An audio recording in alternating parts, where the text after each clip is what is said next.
guess what? We became best friends, you know, doing all this stuff, hugging and, you know, and I'm like, and then she said, you know, God put you there for a reason.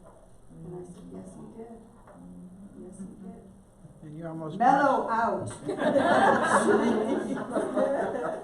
you almost she almost punched the lady out. That was great. Radical kindness. Well, I think that's exactly why we've been thinking Oh, that's you. it just turned on. Oh, okay. That's why we've been thinking about this for the last two months almost. Because we act that way. Passages from the first book from the letter to the Corinthian church, 1 Corinthians 13, is a letter to the church who's not getting it right. It sounds like they're going to communion. Those who get there first eat everything before anybody else gets there. And they have put themselves into nice little cliques, probably dividing themselves economically from one another. And so, in 1 Corinthians 13, what is Paul's answer?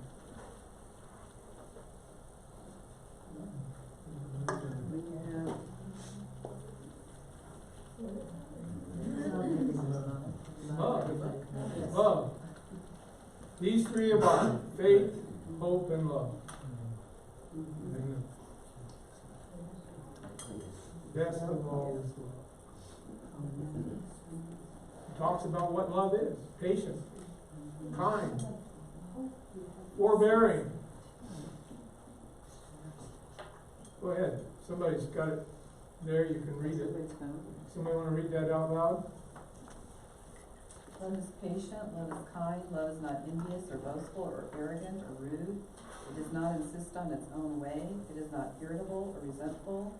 It does not rejoice in wrongdoing, but rejoices in the truth. It bears all things, believes all things, hopes all things, endures all things. Love never ends, and now faith, hope, and love abide. These three, and the greatest of these is love. That's to a church who isn't getting it right. Anything else is taken someplace. So we probably ought to be reading that in church Every Sunday. every Sunday. Every Sunday. And we individually ought to be reading it every morning to remind ourselves. But that's what Sharon experienced. Is what the young people that is inspiring Adam Hamilton's book, that's what they're seeing, what they're experiencing. And I'd have to say, it's been going on for a long time, because I can remember it when I was a kid. For a long time. That's right. We won't go as far as they're ancient. Well, it feels that way some mornings when so, I mean, we do need to take this to heart, folks. If the church is going to survive, even if we split, whatever the case might be as United Methodists, if the church is going to survive, and it will, it's going to survive in the places where people, this church lived it last week, especially. Kids who don't have what they need. So you know what you are called. Always, I think one of the things that, as I've pondered the church, one of the things that happens is we are to invite those who are out there into the church. And there's not a vetting process, okay? You make connections, you build relationships, and you make friendships, and you invite them to get to know Jesus. You could say, invite them to church. Good, if you do, but at least invite them to get to know who Jesus is and who God is for their life.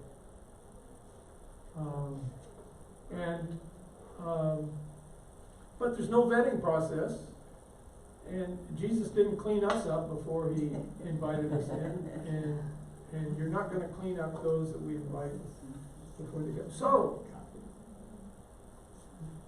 they have to learn, just like a 2 or 3-year-old child, how church works, what it means to love one another, what it means to forgive.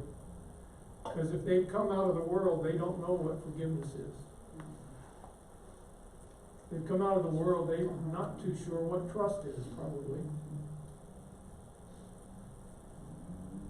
And love out there seems to be more about manipulation than it is about the act of sacrifice and grace. So it is problematic. We have to invite people in, but then we also have to spend time to help them learn how to be Christian. That's what's called making disciples. And many of our churches don't do that very well. Okay, one of the things that happens is we don't fill up for them to ask us about our church. Right. And that's what you really have to do with people who know nothing. You have to keep their friendship, keep going, keep talking to them, and wait for them to come. That's right. Well, you build that relationship is what you're saying. And when you build a relationship, then you can have the deep conversations. But unless you're Buzz Stevens, Reverend Buzz Stevens, who is a retired pastor, one of his first assignments out of seminary was to the inner city of LA. And in that process, he began a lifelong journey of going deep on one occasion in entry-level conversation. And he has learned how to ask the difficult questions. And he's received a few punches a few times, but he loves communicating with strangers. He loves having that deep conversation with strangers, finding out exactly who they are, what's going on, what do you need. And I think he's onto something, because I think we need to learn to do that, to go deep with someone. I mean, we may have years, but we may only have one time to share God's love with someone. So, anyway, Phoenix called Asbury. Asbury's now closed, but when I walked into that sanctuary, there were older people, there were younger people, there were straight people, there were gay people, there were blacks and whites and all different colors in the congregation. There were male and female. You might as well have been walking down the street, because that's who was in the congregation. And I can't tell you how that felt. It felt like you were home. To see the church as being that diverse, not homogeneous. And lots of things happened that touched both Jane and my lives, and our 2 granddaughters who were living with us at the time.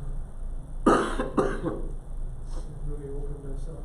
So I think when we get it right, We know it. Our hearts feels really good. Just like the stories that I heard about those who helped out with the refugees last week. What an Easter story. Yeah. What an Easter story. It was neat to hear Meredith say that the last family was arriving at their destination on Easter. And so, you know, it talks to you about the journey. It's, some of us have a different journey. Before we get started, I do want to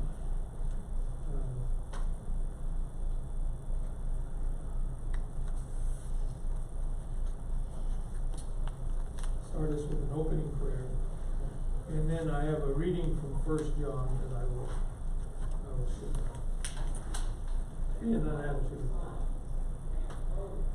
Dear God, we confess that we have a tendency to get it wrong. It's called sin, and it affects every single one of us. And thankfully you sent your Son Jesus not for the sake of perfect people, because there are none of those, but for those who are prone to get it wrong, offering us grace. And we praise you for your love, mercy, and forgiveness. Still, we acknowledge that the Christian life does not stop at forgiveness. You call us to be holy, to be sanctified or set apart. And holiness looks like love. Jesus said that the world would know we are Christians by our love. Help us to love as Jesus loved, and as a result, to draw others to him. Amen. Beloved, since God loved us so much, we also ought to love one another. No one has ever seen God. If we love one another, God lives in us, and his love is perfected in us. So we have known and believed the love that God has for us. God is love, and those who abide in love abide in God, and God abides in them. We love because we first loved us. Those who say, I love God, and hate their brothers and sisters are liars. For those who do not love a brother or sister whom they have seen cannot love God whom they have not seen. The commandment we have from him is this: those who love God must love their brothers and sisters also.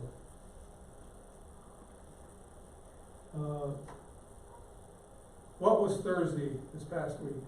Maundy Thursday. Maundy Thursday. What does Maundy mean? Robert says it's a mandate. What is the mandate?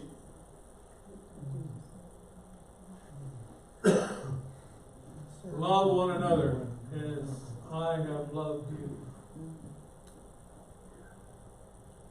He didn't say this is a suggestion.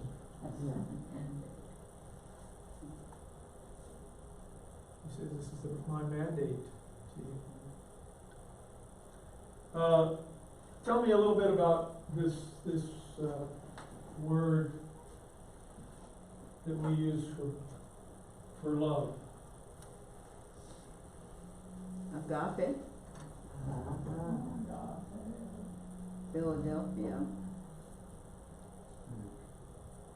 And there's one more. I can't remember. Eros. Oh, that's the sexy love. That's the sexy love. And we forgot that one. Sure you did. So the Greeks have 3 words that they use for love. We have 1.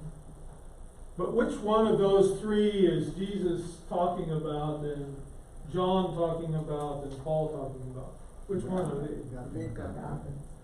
Okay, tell me what is agape love? You don't have to do anything to get it. It's just there. I'm sorry, what did she say? What did you say? You don't do anything to earn it. It's Oh, grace. okay, undeserved, unearned, okay. It's representative of God's love for us. What else? How did we learn about this agape love? It's the love that God gave us when He sent Mother. His Son. Oh, yeah, that's one thing, but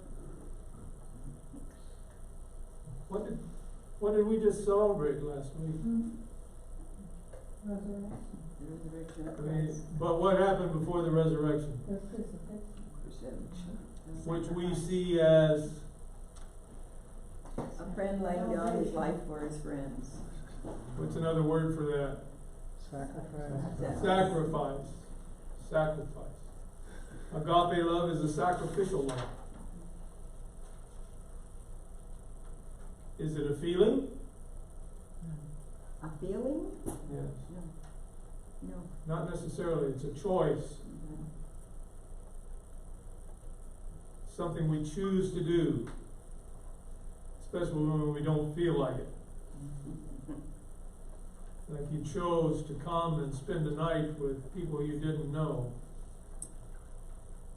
I'm sure most of you didn't feel like sleeping on a hard floor or sleeping on a cot or not sleeping at all. I know they felt safe here. Yes. They, who's The the refugees, the refugees. refugees, We're okay, here. yeah, they did. They weren't threatening at all. I They were realize absolutely that. not threatening. I realize that. You know, But you sacrifice some comfort and some ease and sleep, and you may have missed a meal or two. We missed a movie. We were supposed to see a movie that Wednesday. and they were using the room that we usually use for movies. We thought, This room. why aren't we showing the movie? And we realized Yeah, the they kids put- were in there playing and they were still sleeping in their beds. yeah. So, yeah, But That sounds like one. that, that was to good. show the agape love generally means that you sacrifice something, you give up something to show that love. You know, when you talk to a stranger, what are you giving up? Come Time. What else? Resources. Maybe security, a sense of security. You're letting it hang out there a little bit. No, I don't talk to strangers. And we've been taught that for a reason, but we know that as we become adults, we have to live beyond that at times.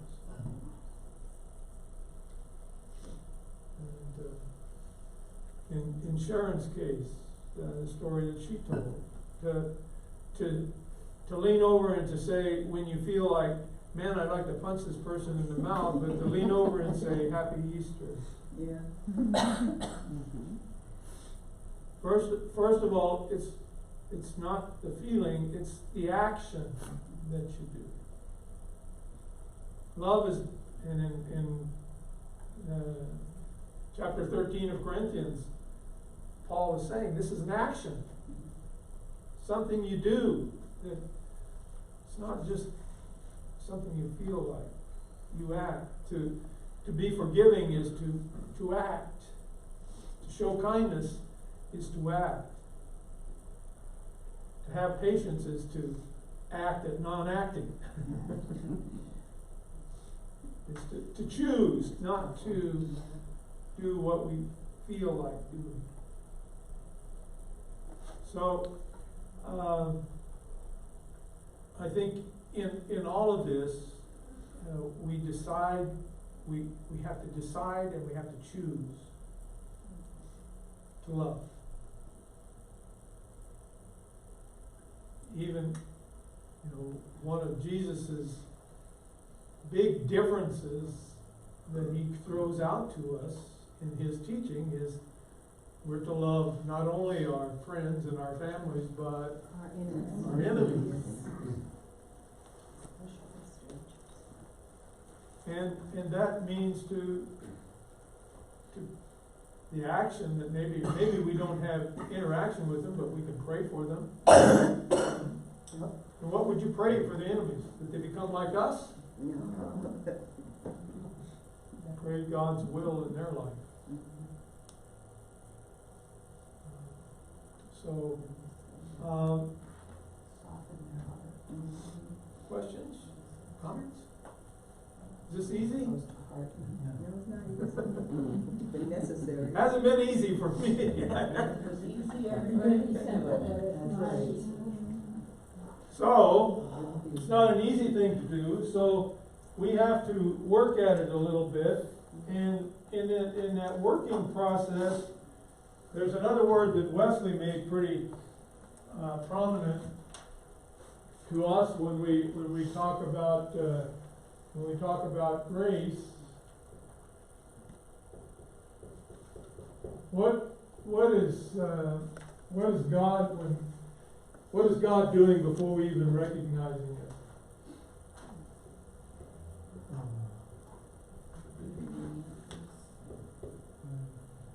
He's prevenient. He's going before us. He meets us before we even know we've been met. And then we have justifying grace.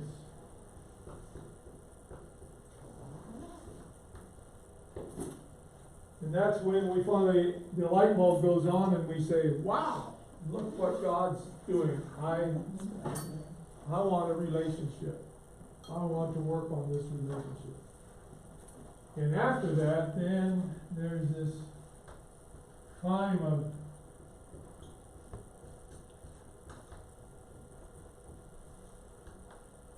sanctification. We call it sanctifying grace. That's when God continues to work in our life. It means that we have to still maintain that relationship, and we have to work on it, but the Holy Spirit is working with us. And one of the answers that we as pastors have to the question that we are asked is, are you moving on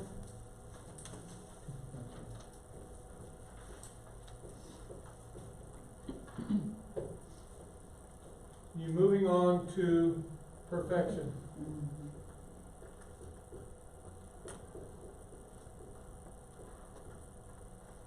All Methodist pastors are asked that when they are ordained.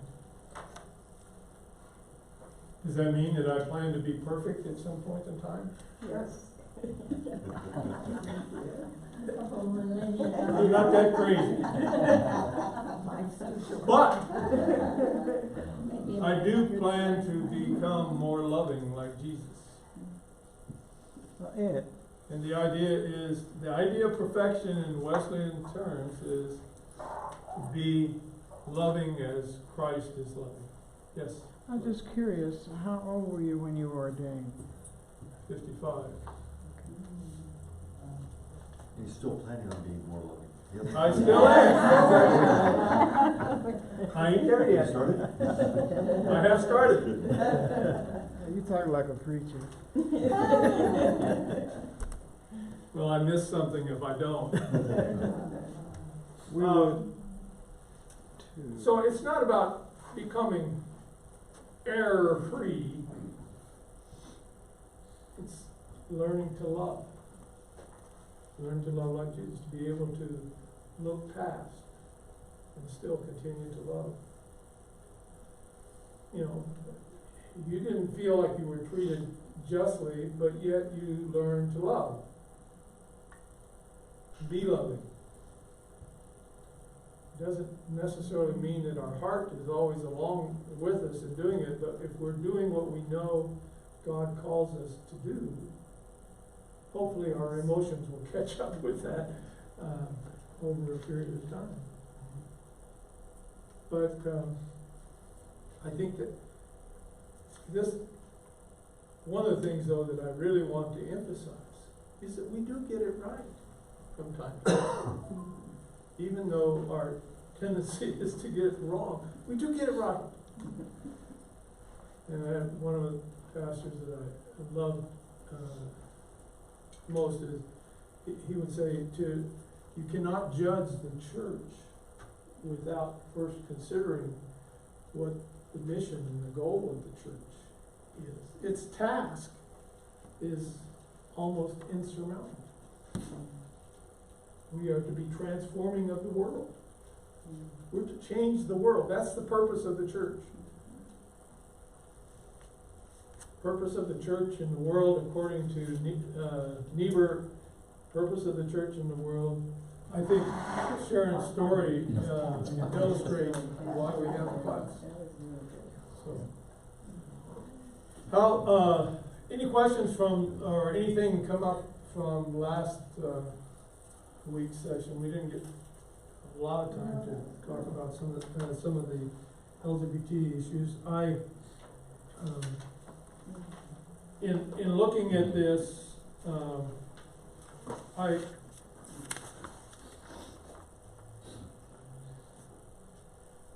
I think there's going to be a lot of actions taken by churches churches and pastors. There's going to probably be a lot of rebelling occurring before there is an exodus.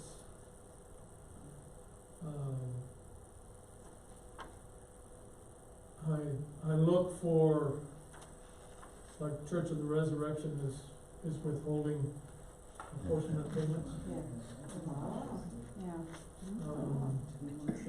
At least delaying paying them. And other churches are probably doing the same thing.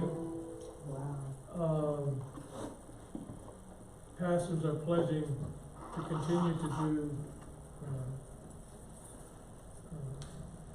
weddings for gay and lesbian people. Churches are committing, or annual conferences are committing themselves to ordain gay and lesbian people. And so I look forward to the fact that we're not just going to go away quietly into the night. So if a separation does occur, there will probably be a little turmoil before that. Yes, Michael? Well, there'll be hierarchies of rebellion, because if a church breaks away, individuals will then break away from that church. Oh, Yeah. So it's gonna be many layers. Yeah. But I think it's not, I don't look for an exodus of churches for some time. But, as we've said before, for us as an individual church, it doesn't have to make us different. I mean, you guys know how to do church, and so we can continue to do church.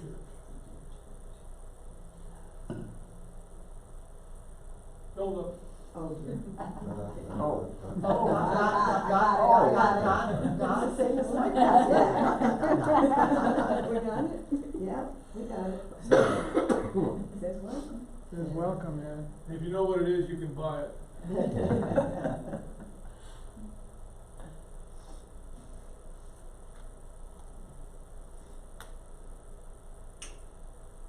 It's about as slow as I am. This is dial-up. No, it's just that way, teaching it to be patient. Jenny. I guess my concern is, what should we as a church family be doing? I mean, it's what we have been doing for the just past, to continue continue moving forward and. continue moving forward, continue making disciples for Jesus Christ, continue doing the mission work that you're doing, continue being the church that you know how to be. And I think continue to share that. I mean, if you don't agree with, the views of the church that wants to get rid of us, be vocal about it. Don't have to be nasty about it, but I don't think there's anything wrong in telling your bishop or, that's our direct channel, is to tell our district American bishop how we feel. And I think the more assurance, I think also a letter to the council of bishops to say, I think you could provide some stronger leadership here. I mean, if you feel that way, I feel like the bishops have not provided the leadership that maybe they could have provided. That So, and maybe our Constitution isn't written the way that our Constitution needs to be written. I mean, maybe there's things in it that prevent us from really doing church, being church. I guess all of that is to say, and this goes along with what we were just talking about. Being a Christian today, probably not that much different, but we have to know what's going on in the world. For our little arena. I think, although most of us aren't scientists, it wouldn't hurt us to have an idea of what's going on in the world associated with science. How is economics affecting people? In other words, using our head. And when we come to worship, we don't leave that at the door. That's who we are. Becoming thinking Christians.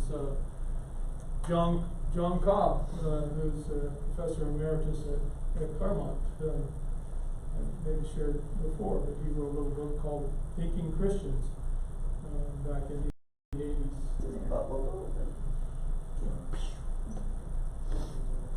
You should know. Work slowly. Anybody know a good joke?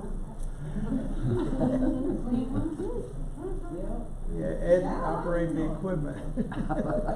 Oh, ouch.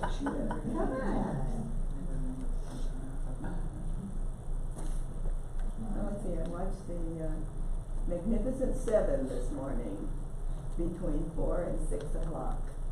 And he told a joke, one of the guys told a joke.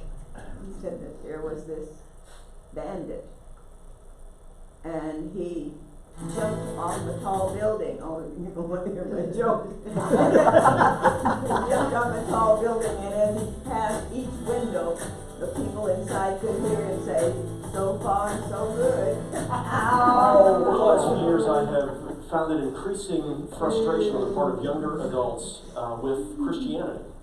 They haven't necessarily been frustrated with Jesus. They wear crosses, even though they don't go to church. They have T-shirts that look like spiritual T-shirts. They're interested in Jesus. They just aren't very interested in Christianity. Like Gandhi of